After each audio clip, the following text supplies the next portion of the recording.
everyone, I'm Jay. And I'm Sean. And we watched a movie. Quite a few, actually. Okay. True. It is TIFF, the Toronto International Film Festival. So I am covering it as I have for many years now. And yeah, it's a lot. It's a lot of movies every single day. It's a barrage of movies. It is so many movies. I practically can't speak in sentences anymore. I'm just spouting random dialogue. We just paused a Werner Herzog movie, so if I'm speaking in a weird accent, I apologize, but I do start mimicking him. At least we're not seeing him in person. That's a crazy thing to say, because I love seeing him in person, and we almost always do at TIFF. Somehow he's always there, and somehow so are we. And then I can't help that I talk like him for weeks. So will I be able to get through this in my own bad accent? Who knows? So we did pause TIFF to watch a new movie that just came out on Netflix. It is called The Devil All the Time. And I would like to reiterate that it is the devil all the time, not some of the time. No. All the time. And there's quite a lot of time. It's like 2.5 hours long, right? Yeah, it's a long movie. All the time. It's a lot. It's a lot of everything. Yes. And although the devil is there all the time, many, if not most, of the characters believe themselves to be people of God. Yeah. Almost all of them. Yeah. It's a lot for a movie about the devil all the time. But they're two sides of the same coin, right? Well, I mean, that's what happens when you take God in. Yeah. Okay, so let's just say, and this is a heck of a movie to try to summarize. I don't even know if it's doable, but we're gonna try. So we've got little Arvin Russell. The story revolves around this guy. When he starts out little, about 46 minutes into the movie, he turns into Tom Holland. It took a while, yeah. It does take a while. But he is not the biggest name that took the longest to appear. So you gotta be patient for some of these people. The devil takes his time. All the time. Okay?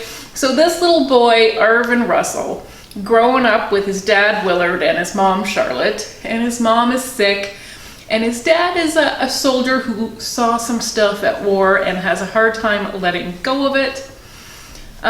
So he has become a praying man.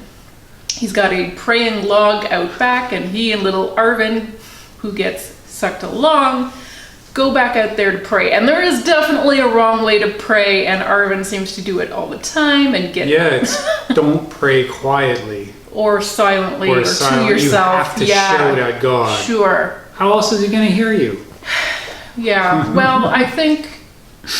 they didn't shout loud enough, let's say. Yeah. No one did. No.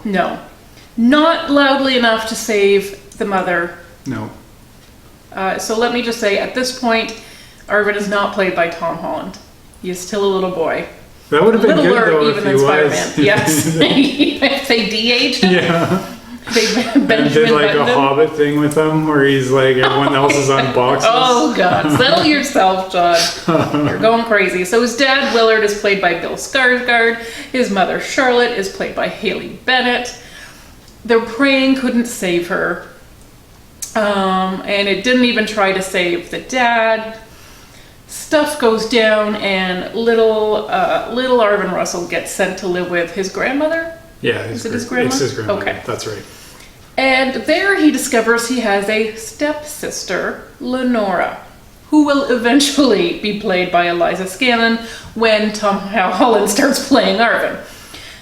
For now, she is also just a little girl who got left there by her own mother one day and was never fetched again. Yeah. So it wasn't the mom's fault. No, it wasn't. So her mom, Helen, is played by Mia Wasikowska. She is the woman that Arvin's dad, Willard, was supposed to marry. And I'll tell you, because Grandma, Willard's mom, prayed to God that if her son returned safely home from the war, she would have him marry this Helen girl who had lost her parents in a fire. So that was somehow the deal she made with God in her own, probably silent prayers.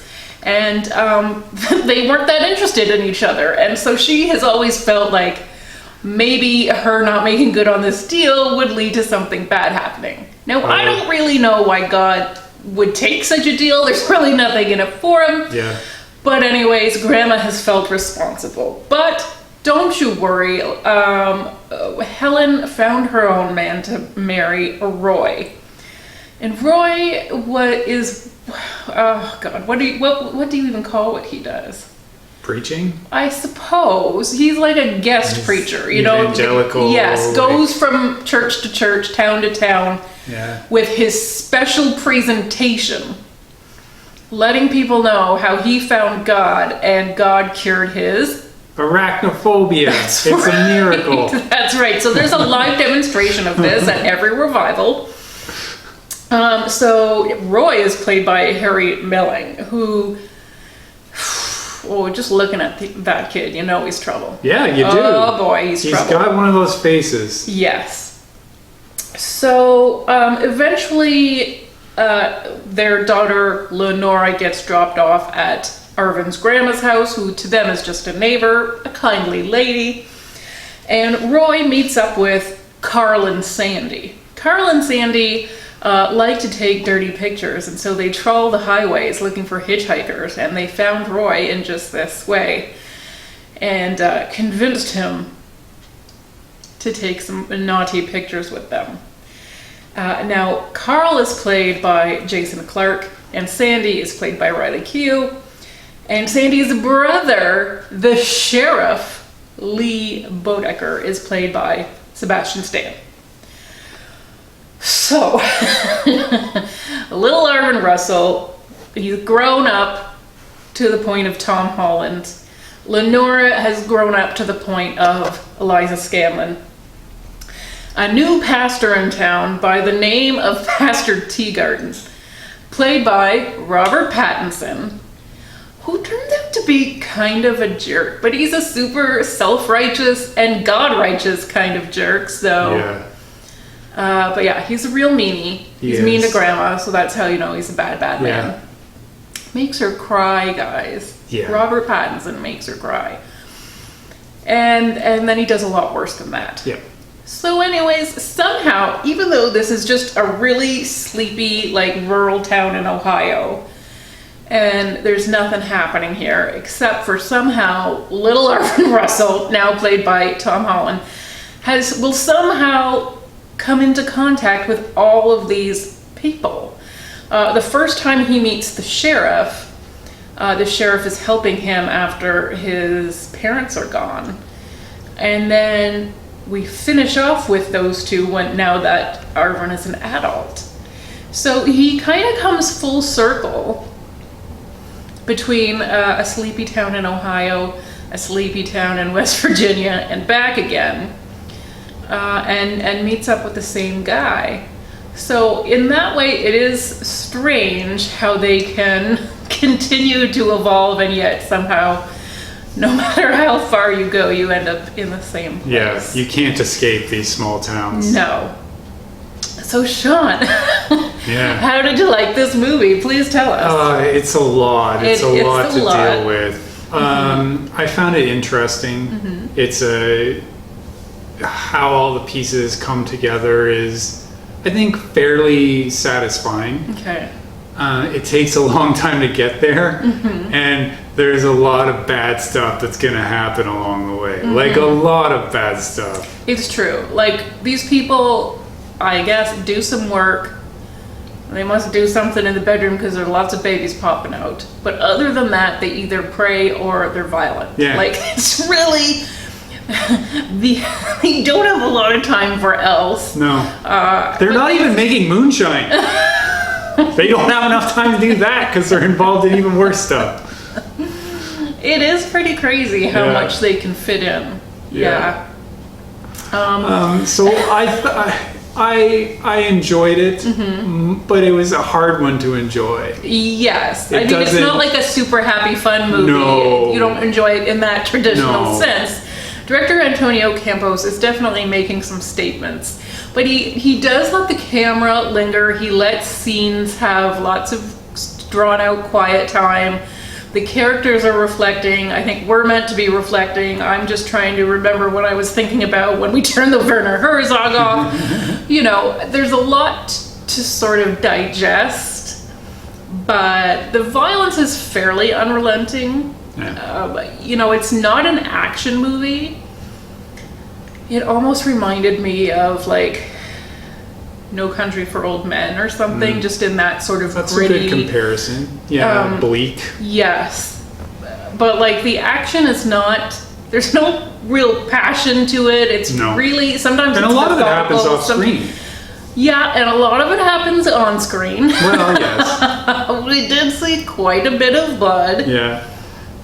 Apparently you're getting a little bit desensitized. I must be desensitized, to it. yeah. Yeah, I mean, we definitely saw some images we're not coming back from. Yeah, that's true. And it's funny because one of the characters is like haunted by these images. I'm like, but what about us? Like, he had no choice but to happen upon this. Why would you inflict this on us? Yeah. But really, aside from director Antonio Campos, it's also, this movie is based on a book by author Donald Ray Pollock.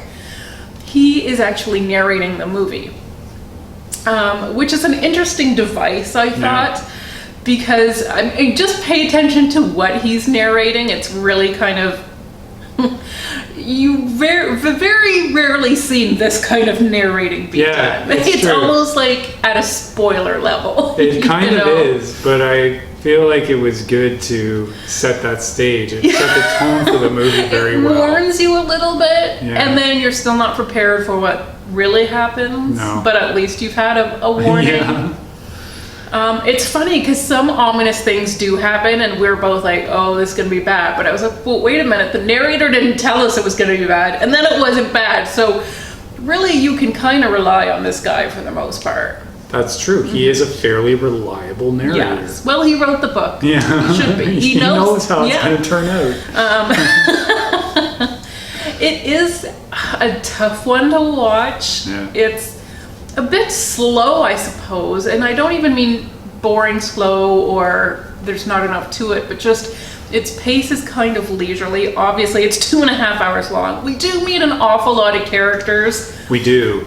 And right, but most of them at the beginning, and then you have to kind of wait for them to come back. Yes, and remember why we hate them. Yeah. But it's kind of interesting the way he weaves religion and violence and how they manage to come together so many of the time. Well, all the time. Yeah, all the time. Mm-hmm. And poverty, of course, and dignity, and there's a lot of stuff at work here. It's one of those movies that you're gonna think about when you turn it off. Yeah. It's overwhelming to watch. Yeah. But yeah, you'll think when it's done, and hopefully not be too haunted by what you saw. But if you are, let me know. We'll talk it over. We'll get you through this. We can all do this together. And if you ask me real nice, I'll even do my Werner Herzog impression for you. Try to stop me. I will not try and stop you. So, do you recommend this movie? Yeah, I think on Netflix it's pretty good. Like, this is not the best of the best stuff that they have, but it's better than most of the stuff they come out with. Okay. So I say, yeah, if you have Netflix, watch it. And you liked a movie like No Country for Old Men? Yes. Yeah, that's a good caveat to say that if you're in it for the family features, probably skip this one. Yes.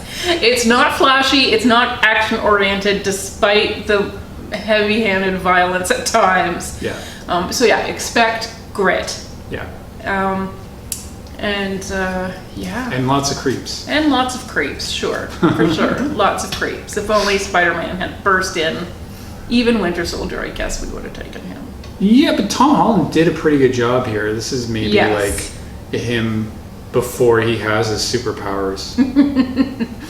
True. Tom Holland does do a good job. I think everyone was doing a good job cast-wise. Yeah. I think that's one of the better attributes of the film and why you keep watching is because the performances are kind of riveting. Some people you don't see for too long, but everyone makes an impression. And it's a deep cast. These are a lot of big names in this. And sometimes you're waiting three-quarters of an hour just to see them. Where's Tom Holland? That's what Sean is always asking. So I just want to see if he's going to do some more flips. he didn't. He didn't do any flips. He didn't, but he was really good in this. Yeah, so it's nice to see him outside of the MCU sometimes. Yeah, it is. It's kind of funny because a lot of the people in this cast have worked together before, so it's strange to see so many pairings repeating. But like you said, it is a deep cast. There's there's so many people, and it's a lot to keep track of, and yet it's doable. It's not a hard movie. You don't need to be taking notes. Yeah, it's not trying. It's trying to help you along a little bit. Yeah. It'll give you some cues as to who's who. Mm-hmm. And aside from like Arvin, probably there's not a lot of character development. It's his story, and he's the one kind of visiting everybody in his way. So that's why it's not an overwhelming. They're not throwing too many people at you. Each one of these people kind of serves a purpose in his life in a strange way. Yeah. Not necessarily. I mean, not all lessons are learned the easy way, are they? No. No. Some of them have to be learned with extreme prejudice. Mm-hmm. And the gun that killed Hitler. Yeah. Allegedly. He wouldn't lie about a thing like that, would he, Sean? You can't lie about something like that. No. He's a religious man. That's right. Cross my heart. Thank you so much for watching, everyone. Bye.